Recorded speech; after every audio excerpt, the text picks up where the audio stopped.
مخالف لوگ ہمارا مذاق اڑاتے ہیں کہ صرف اسباب اختیار کرو تو کام ہو جاتا ہے، نہ کرو تو نہیں ہوتا، پھر تم لوگ اتنی دعائیں کیوں مانگتے ہو؟ اس لیے مانگتے ہیں کہ اسباب اختیار کرنے سے کام جب اللہ چاہے گا تو ہوتا ہے، اللہ نہیں چاہتا تو نہیں ہوتا۔ سمجھتے ہو؟ سوال یہ بننا چاہیے، بھائی نئی ویڈیو بنائے نا، سوال یہ بننا چاہیے کہ آپ تو بسا اوقات اسباب بھی اختیار کرتے ہیں، دعا بھی مانگتے ہیں، پھر بھی نہیں ہوتا۔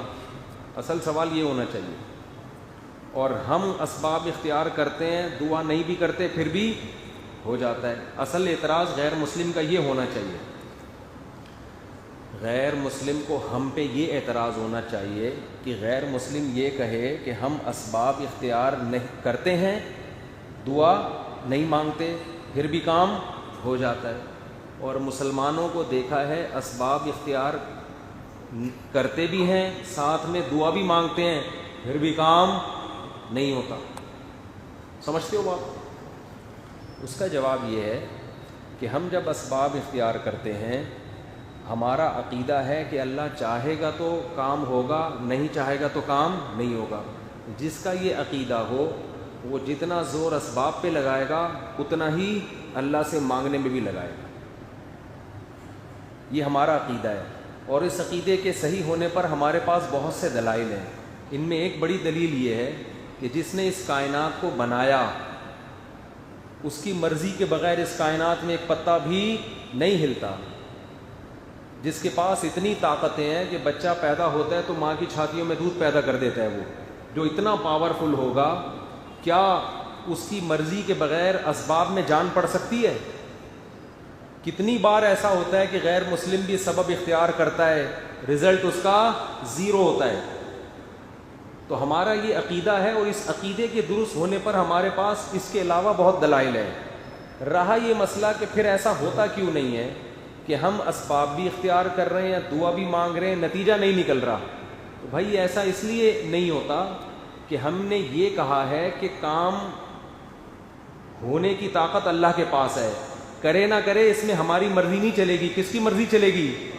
اس کی چلے گی۔ تو ہم دعا مانگتے ہیں یہ بتانے کے لیے نہیں کہ اب لازمی ایسا ہوگا، یہ بتانے کے لیے کہ ہم محتاج ہیں، ہوگا وہی جو اللہ کی مرضی۔ ہمارا کام ہے فائل جمع کرا دینا، کرنا نہ کرنا کس کا کام ہے؟ اللہ کا۔ اب ہو گیا تو بھی ٹھیک ہے، نہیں ہوا ہمارا جو فرض تھا ہم نے ادا کر لیا ہے۔ سمجھتے ہو بات؟ اس میں مصلحتیں، بعض دفعہ نہیں ہوتا کام، مصلحتیں کیا ہیں؟ اگر دعا مانگ کے فوراً سب کے کام ہونا شروع ہو جائیں تو غیر مسلم اور مسلم کا فرق پھر کیا ہو جائے گا؟ ختم۔ پھر غیر مسلم بھی دعائیں مانگنا شروع کر دے گا۔ اللہ چاہتے ہیں کہ مجھ سے وہ مانگے جس کا مجھ پر ایمان ہے بغیر دیکھے۔ دیکھنے والوں کا ایمان اللہ کے ہاں معتبر نہیں ہے۔ سمجھتے ہو؟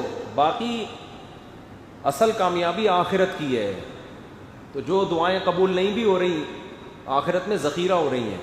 تو اسلام نے یہ دعویٰ ہی نہیں کیا کہ جو مانگو گے ایز اٹ از میں تمہیں دے دوں گا۔ یہ دعویٰ کیا ہوتا پھر آپ اعتراض کرتے کہ مانگا اور نہیں ملا۔ اسلام نے کب کہا ہے؟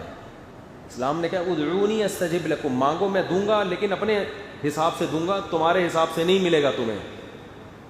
اب جب ملنا اللہ کے حساب سے، ہمارے حساب سے نہیں، تو ہم اللہ سے مانگے کیوں؟ تو اللہ نے کہا اپنا کام پورا کرو، اپنا کام پورا کرو، آپ اپنی طرف سے سستی نہ کریں، کیونکہ یہ بھی اسباب میں داخل ہے، دعا مانگنا بھی۔ جیسے آپ اسباب اختیار کرتے ہیں، پھر بھی بعض دفعہ غیر مسلم کا نتیجہ بھی نہیں نکلتا، لیکن اختیار کرتا ہے نا اسباب، بھائی اپنا کام تو پورا کرو، اب آگے رزلٹ نکلے نہ نکلے۔ غیر مسلم جب بیمار ہوتا ہے تو دوا کھاتا ہے کہ نہیں کھاتا؟ حالانکہ بہت سے بیمار دوا کھاتے ہیں ٹھیک نہیں ہوتے، لیکن غیر مسلم پھر بھی کھائے گا کہ بھائی میں اپنا کام پورا کر دوں، پھر بھی ٹھیک نہ ہوا تو اب میرا قصور نہیں ہے۔ تو ایسے ہی ہم دعا مانگ کے اپنا کام پورا کر دیتے ہیں، آگے اللہ کی مرضی، وہ کرے یا نہ کرے۔ نہیں مانگیں گے تو یہ تو کبر ہے، اس کی علامت ہے کہ آپ خدا کو ویلیو نہیں دے رہے۔ اچھا بھائی، مذہب مخالف لوگ مذاق اڑائیں تو وہ اپنا مذاق خود اڑا رہے ہوتے ہیں، اتنا مذاق اڑوا رہے ہیں اپنا کہ ایسی لاجیکل باتیں کر رہے ہیں کہ یہ کائنات خود بخود سب، یہاں سبب کے بغیر کچھ نہیں ہوتا، تو پوری کائنات بغیر سبب کے کیسے بن گئی؟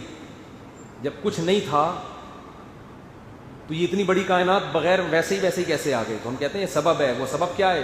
خدا کے ارادے سے بنی ہے، یہ سبب ہے اس کا، خود سے کچھ نہیں ہوتا اس کائنات میں۔